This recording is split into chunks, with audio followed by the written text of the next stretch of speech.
Salam Bapak Ibu. Mari kita membuka firman Tuhan di dalam dua bagian dalam Injil Lukas pasal 24 ayat 21 dan bagian yang kedua nanti kita baca di dalam Injil Yohanes pasal 16 ayatnya yang pertama. Lukas pasal 24 ayat 21 dan Yohanes pasal 16 ayat 1.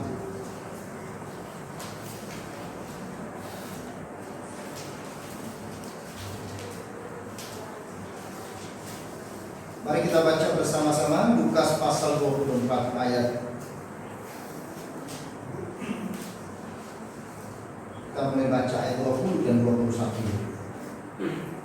Demikian firman Tuhan. 1, 2, 3.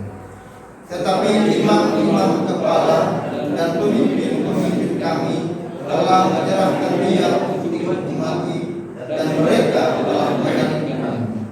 Padahal kami dahulu mengharapkan bahwa dialah yang datang untuk membebaskan bangsa Israel. Tetapi sementara itu telah lewat 3 hari sejak semuanya itu terjadi. Bagian yang kedua yaitu di dalam Yohanes pasal 16 ayat yang pertama. Yohanes pasal 16 ayat pertama. Mari kita baca 1, 2, 3. Semuanya ini kukatakan kepadamu supaya kamu jangan kecewa dan menolak aku. Berbahagialah kita saudara-saudara sekalian yang telah membaca bagian firman Tuhan ini, dan kita adalah orang yang lebih berbahagia yang percaya dan melakukan firman Tuhan. Saudara-saudara yang dikasihi oleh Tuhan, setiap orang pastinya pernah mengalami kekecewaan dalam hidup. Tentunya kekecewaan yang dialaminya dipicu oleh berbagai faktor yang bervariasi.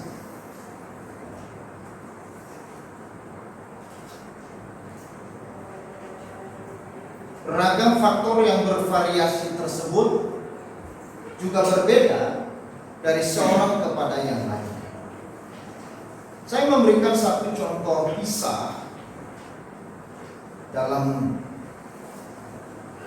bagian ini, yaitu seorang yang bernama Abraham Lincoln.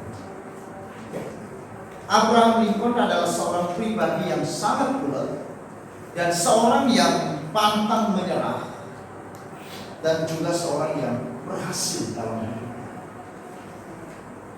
Namun saudara-saudara, ada catatan hidupnya yang sangat miris. Ada kegagalan demi kegagalan yang dia alami, kekecewaan bahkan depresi yang dia alami dari waktu ke waktu. Tahun 1816 keluarganya itu diusir saudara-saudara dari rumahnya. Lalu kemudian tahun 1818 ibunya meninggal dunia. Tahun 1831 ia gagal berbisnis. Dan tahun 1832 gagal menjadi anggota legislatif, sehingga menyebabkan dia kehilangan pekerjaannya, dan saat itu ia masuk fakultas hukum tapi ditolak. Tahun 1833 saudara-saudara, Abraham Lincoln meminjam uang untuk memulai bisnisnya, tetapi pada tahun yang sama ia bangkrut. Dan kebangkrutannya saudara-saudara membuat dia terlilit hutang yang harus dilunasinya sampai 17 tahun kemudian. Saudara bayangkan.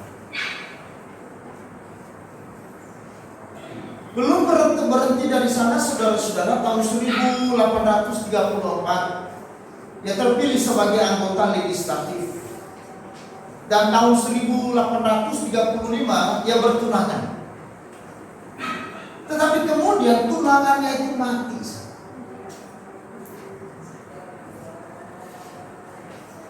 Dan saat itu dia sangat kecewa berat. Ia patah hati. Sehingga pada tahun 1836 ia mengalami nervous breakdown. Dan dia harus berbaring selama 6 bulan lama. Tahun 1840 ia ingin jadi elektor, tapi gagal. Tahun 1849 melamar jadi wali kota, ditolak. Tahun 1854 ingin jadi senat Amerika, tapi gagal. Tahun 1856 mencalonkan diri menjadi wapres Amerika Serikat, tapi gagal. Tahun 1858 mau jadi anggota senat, tapi kalah. Tetapi saudara, pada tahun 1860 Abraham Lincoln terpilih menjadi seorang presiden Amerika yang sangat luar biasa. Abraham Lincoln ada seorang presiden Amerika yang memberikan nilai-nilai kebenaran, nilai-nilai firman Allah di dalam dia memerintah pada saat itu.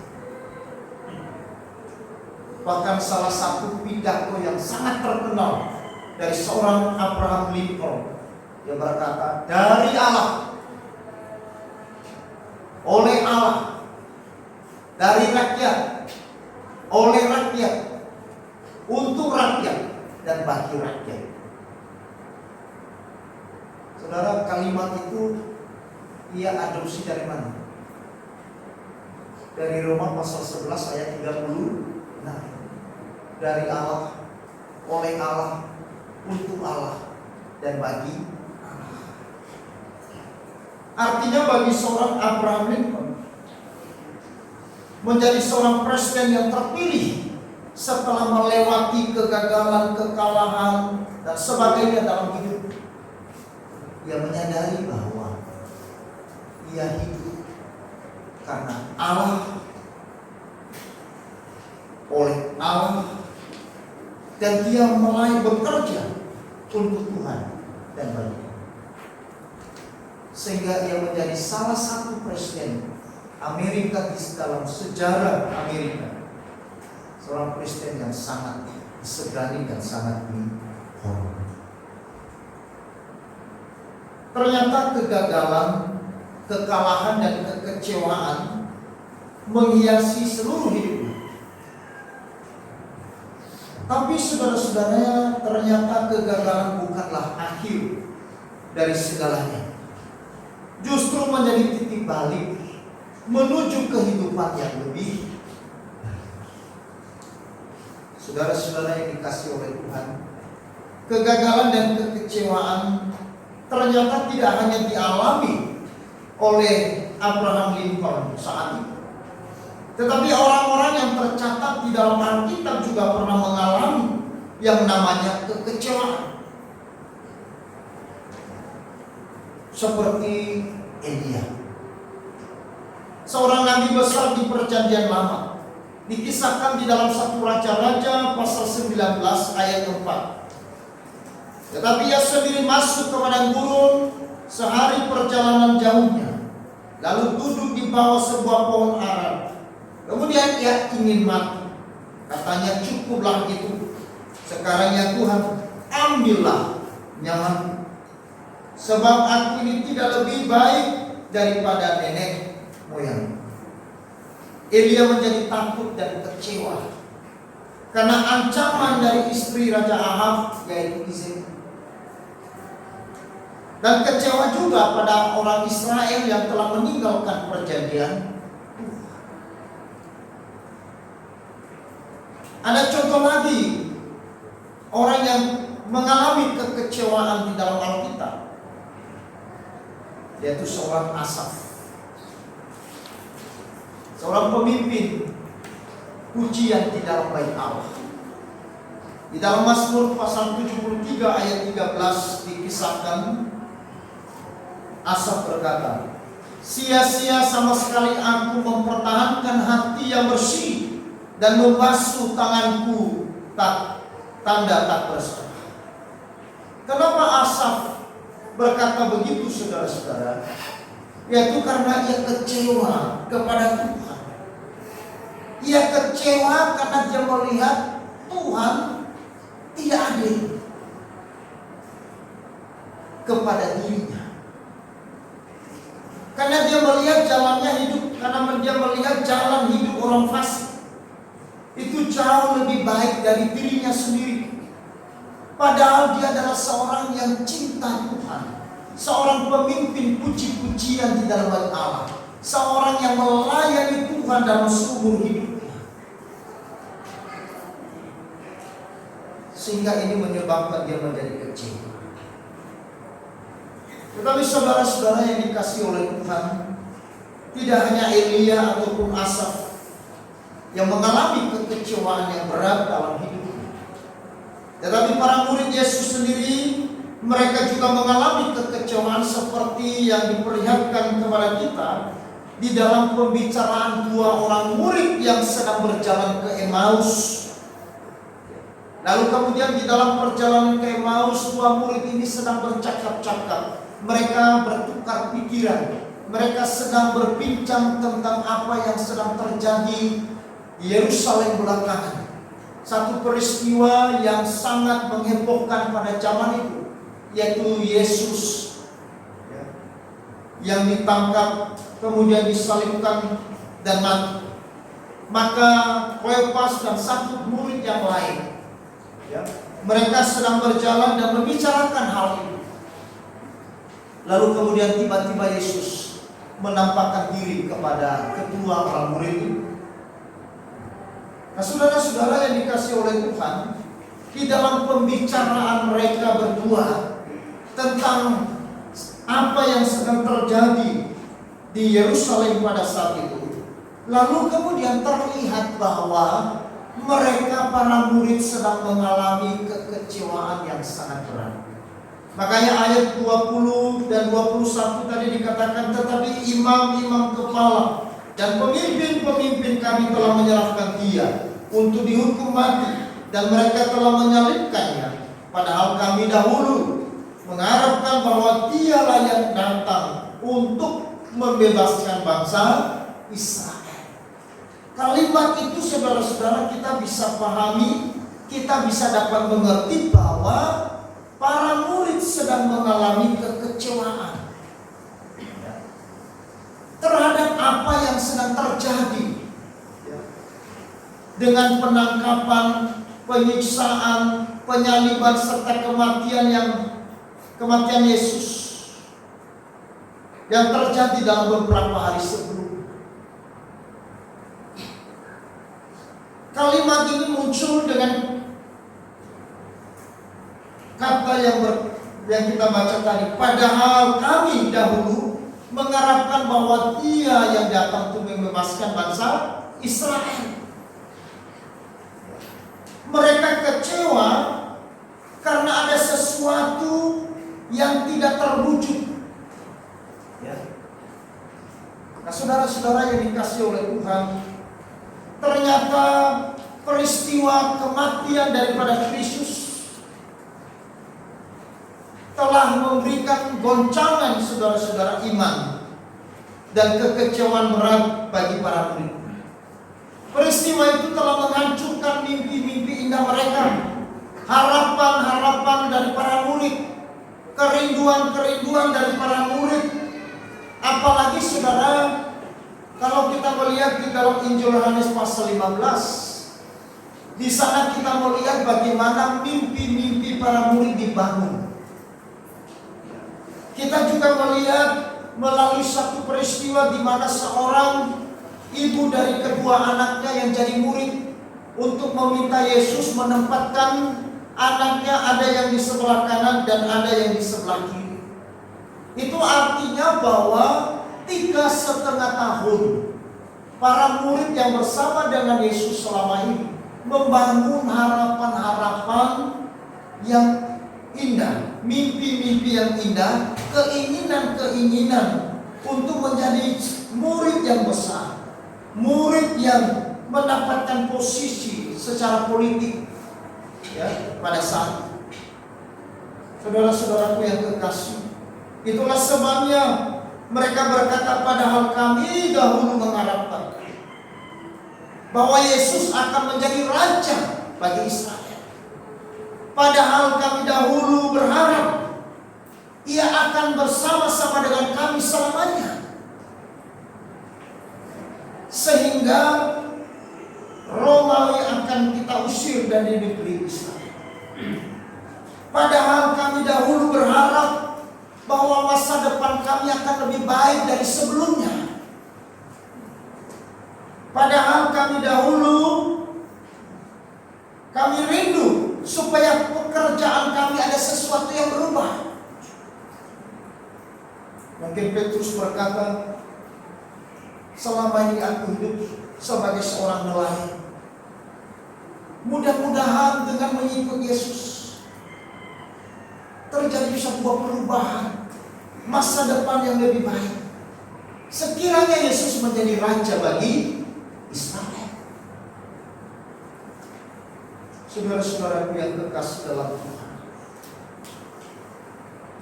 maka peristiwa kematian Kristus telah menghancurkan mimpi indah itu, menghancurkan harapan para murid, dan menyebabkan para murid menjadi kecewa berat.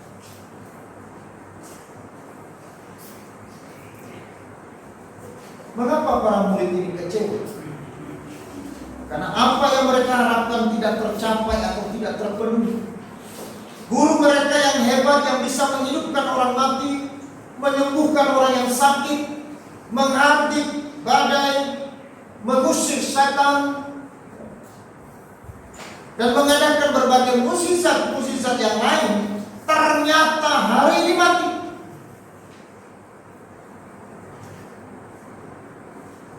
3,5 tahun murid ini bersama dengan Yesus. Hampir setiap harinya mereka melihat mukjizat-mukjizat besar. Kalau saudara dan saya ada pada posisi para murid, tentu ada harapan, ada kegirangan, ada kesenangan, bahkan ada mimpi yang indah yang terbangun di dalam dasar hati kita. Tetapi ternyata mereka tidak menduga bahwa Yesus harus mati. Sekalipun saudara, sebenarnya peristiwa kematian Kristus bukan peristiwa yang terjadi secara spontanitas.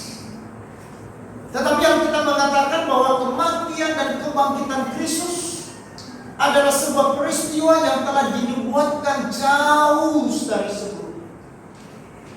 Bahkan saudara-saudara, ketika Yesus bersama-sama dengan para murid, hampir 4 kali Yesus menceritakan dan memberitahukan kepada mereka bahwa segala sesuatu yang dicatatkan di dalam kitab perjanjian lama, di dalam kitab para nabi, akan digenapi oleh dirinya di atas kayu salib. Bahkan beberapa hari sebelum Yesus ditangkap, dia juga menyampaikan saudara-saudara kepada para murid supaya mereka tidak menjadi kecewa dan menolak dia. Sebelum Yesus ditangkap, pada saat itu Yesus sudah menyampaikan bagaimana syarat-syarat menjadi seorang murid.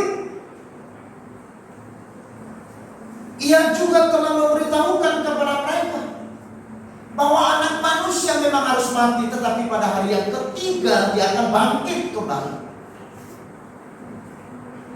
Kalau misalkan peristiwa kematian Kristus adalah peristiwa yang tidak mereka duga, tidak pernah mereka dengar, bahkan mereka tidak pernah membaca di dalam kitab suci mereka, peristiwa itu mungkin satu peristiwa yang tiba-tiba.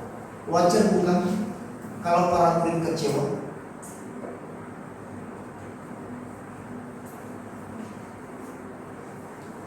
Saudara-saudara yang dikasihi oleh Mengapa mereka begitu kecewa berat? Sebenarnya masalahnya bukan karena peristiwa kematian Kristus. Adalah sebuah peristiwa yang spontanitas, bukan di sana masalah.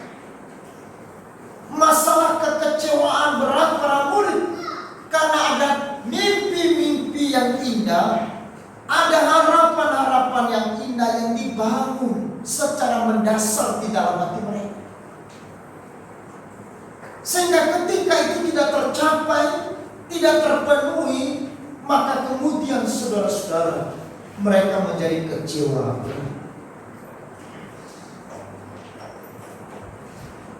Sehingga akibat dari kekecewaan para murid, mereka menjadi takut.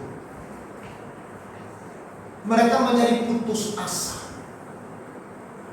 Mereka tawar hati, patah semangat. Mereka kehilangan kekuatan, memundurkan diri, dan mereka terus dalam kegalauan. Pikiran mereka sudah tidak lagi jernih. Bahkan ketika Yesus bercakap-cakap dengan dua murid itu, sampai saat itu masih mereka belum mampu mengenal Yesus. Walaupun mereka bersama-sama berjalan menuju ke Emmaus. Bukan berarti saudara-saudara bahwa wajah Yesus sudah berubah dengan wajah yang lain pada saat ini.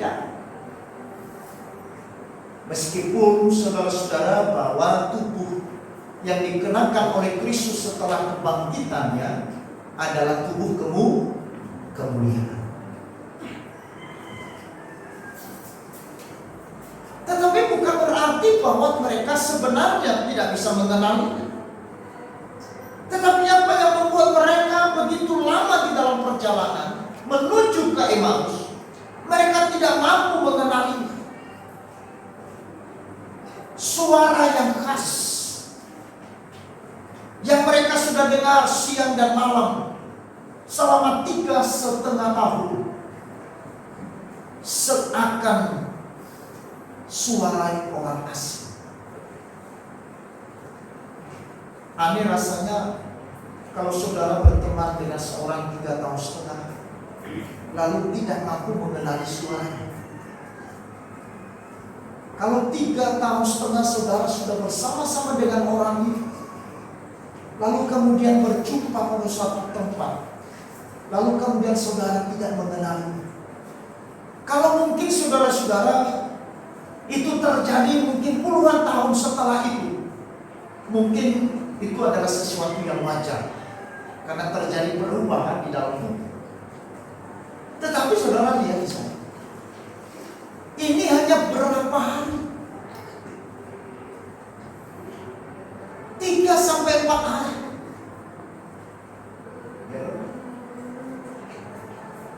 Apa mungkin saudara-saudara, orang yang saudara sudah kenal 3,5 tahun, dalam 3 hari ke depan saudara lupa? Ya kan? Ketemu di pasar, siapa ya? Kemarin kok saya ingat, tapi siapa ya?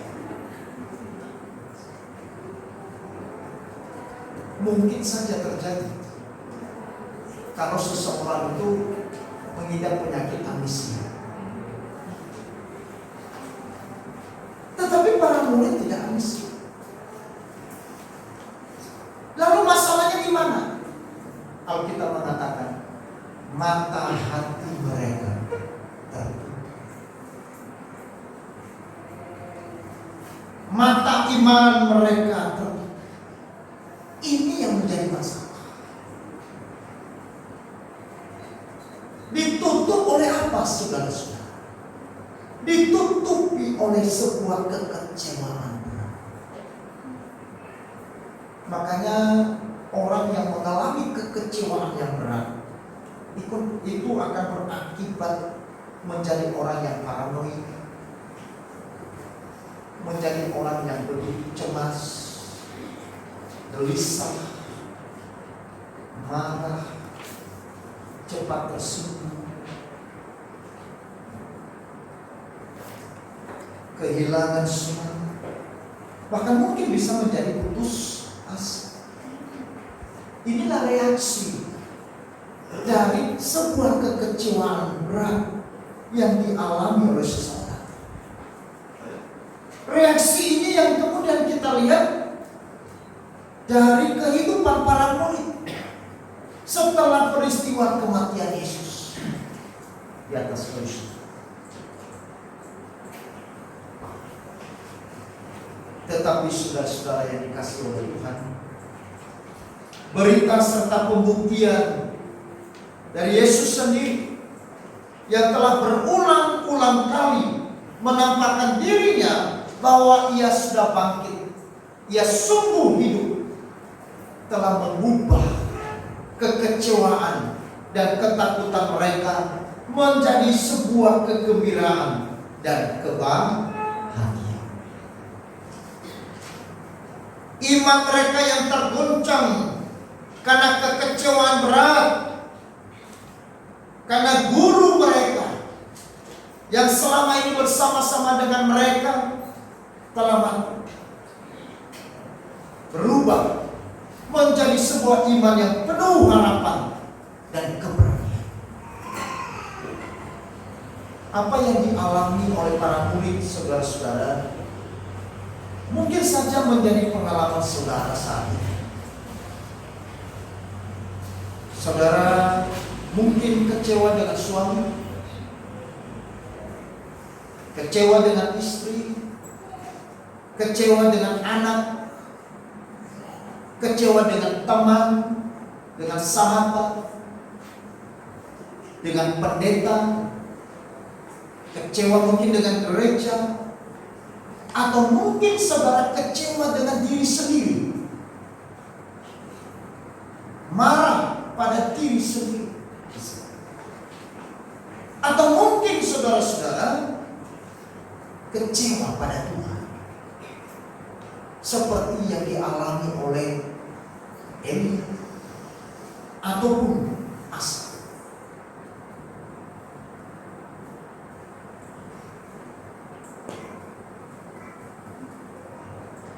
Karena apa yang mungkin saudara harapkan tidak tercapai atau tidak sesuai dengan keinginan saudara, sehingga menyebabkan saudara harus kecewa.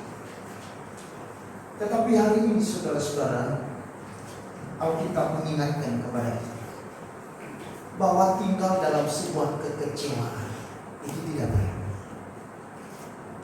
Bukan hanya tidak baik, tetapi tidak berguna. Karena akan mengakibatkan sesuatu yang buruk yang lebih di dalam diri kita sendiri.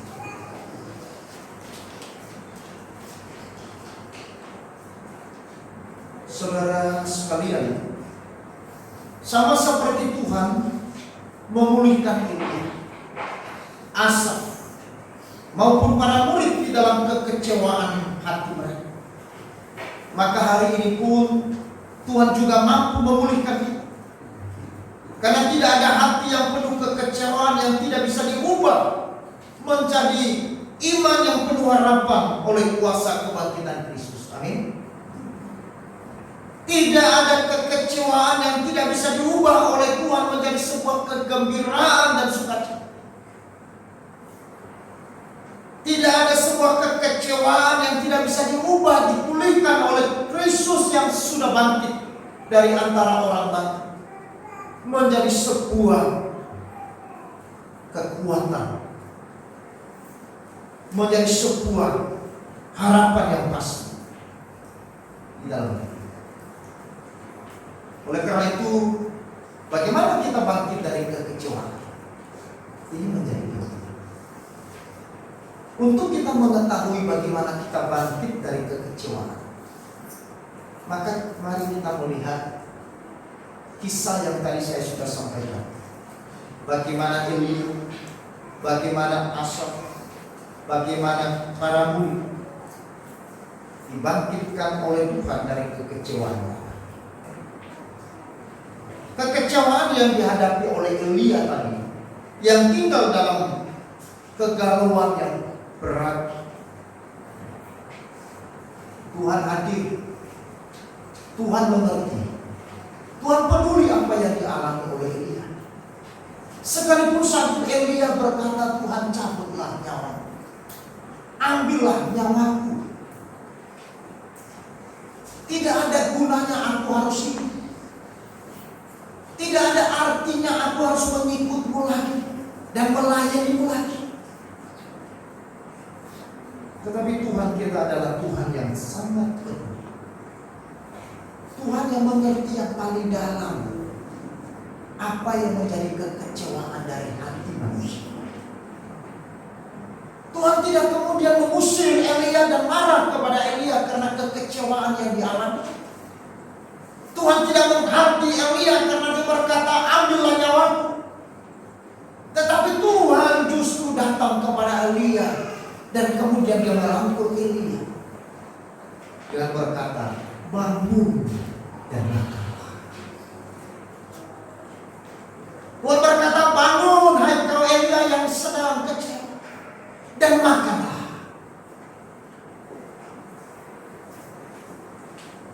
Saudara, Elia yang putus asa, yang kecewa berat sampai ingin mati rasanya, dipulihkan oleh Tuhan melalui makanan yang diberikan.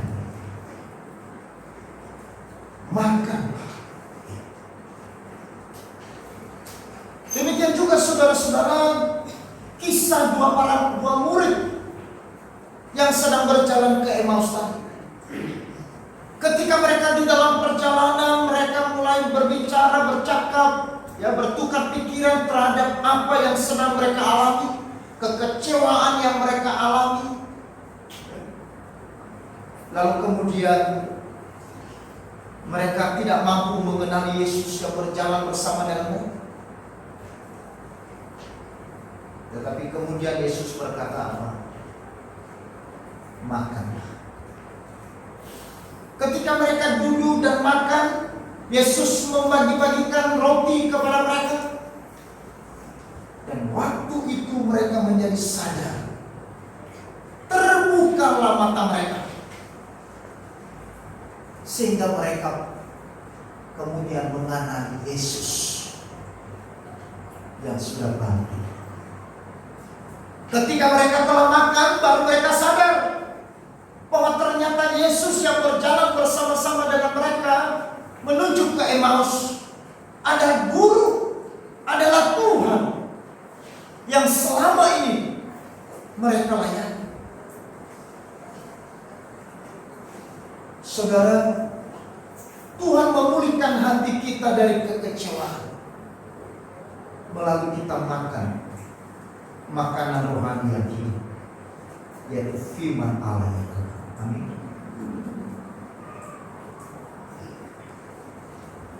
Bagaimana manusia bisa keluar dari kekecewaan hidup? Bagaimana kita bisa dipulihkan dari kekecewaan? Kita harus terima makanan. Kita harus bangun dan makan firman Allah. Kita harus mencari. Kita harus membaca. Kita harus dengar dan menikmati firman. Karena hanya dengan membaca, mendengar, dan menikmati firman Tuhan yang adalah makanan rohani yang hidup, yaitu firman Allah yang kekal, yang bisa membuka mata iman. Amin. Karena kita berkata, iman timbul dari pendengar oleh firman Allah. Kita bisa dibangkitkan dari kekecewaan kita. Kita bisa dipulihkan dari kegalauan hati kita, yaitu ketika kita menikmati firman Allah. Ketika kita mendengar firman Allah. Ketika kita merenungkan firman Allah, menggali firman Allah, membaca firman Allah.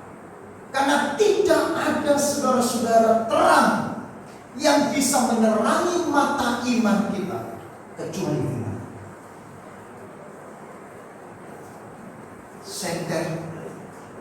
tidak bisa memberikan terang di dalam mata iman. Terang matahari tidak bisa memberikan terang kepada hati kita. Hati kita yang sedang kecewa, hati manusia yang sedang galau, hati manusia yang sedang putus asa, hati manusia yang sedang kacau, hanya bisa dibangkitkan kembali, yaitu melalui firman.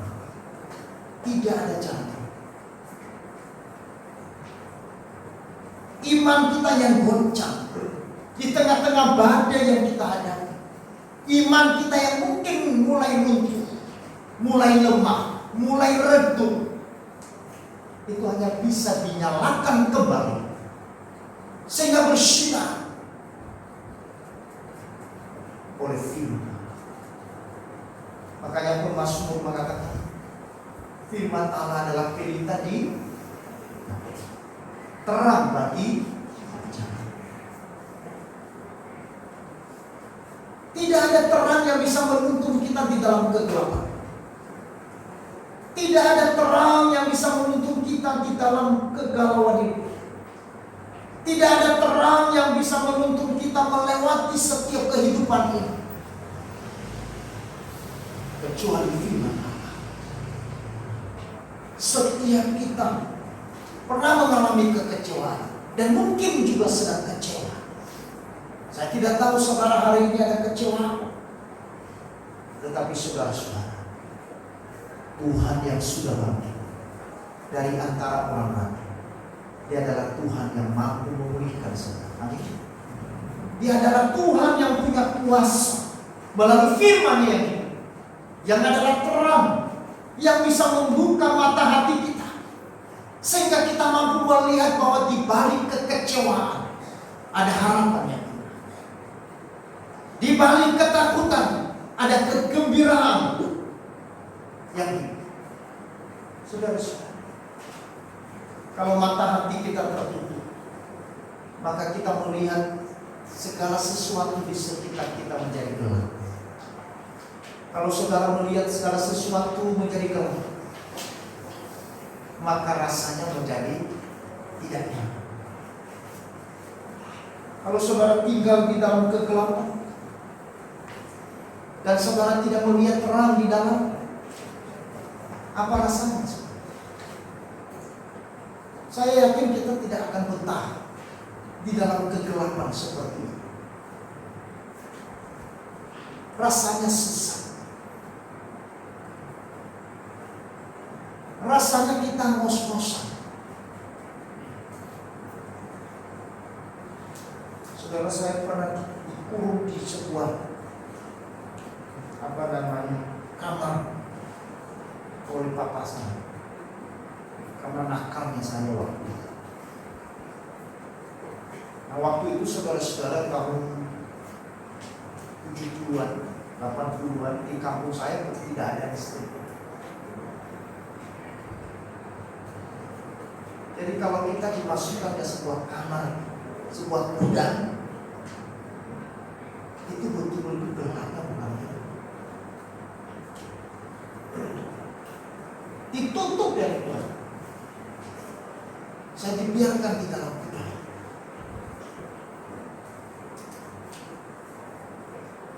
Tengah malam ibu saya bangun, diam-diam dia ambil kunci, lalu kemudian dia buka, mengeluarkan. Dia kaget. Waktu saya keluar dari kamar itu, saya basah keringat. Kenapa? Karena gelap dan tertutup. Oksigennya kurang. Manusia, saudara-saudara, kalau hatinya gelap, jiwanya sesak. Kalau manusia hatinya gelap, pikirannya tidak jelas.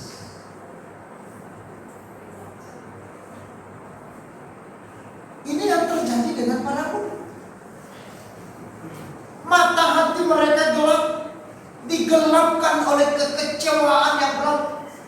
digelapkan oleh ketakutan, sehingga mengakibatkan pikiran mereka menjadi kacau. Mereka hidup tidak ingat seperti biasanya.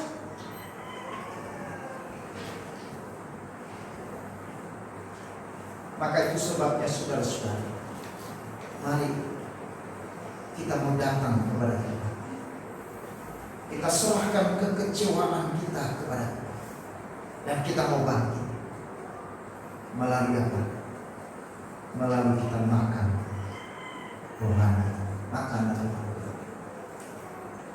Firman adalah terang, firman adalah teguh yang membangkitkan kita kembali, yang memberi semangat kepada kita, yang membangun kita di dalam keterpurukan apa yang sedang kita.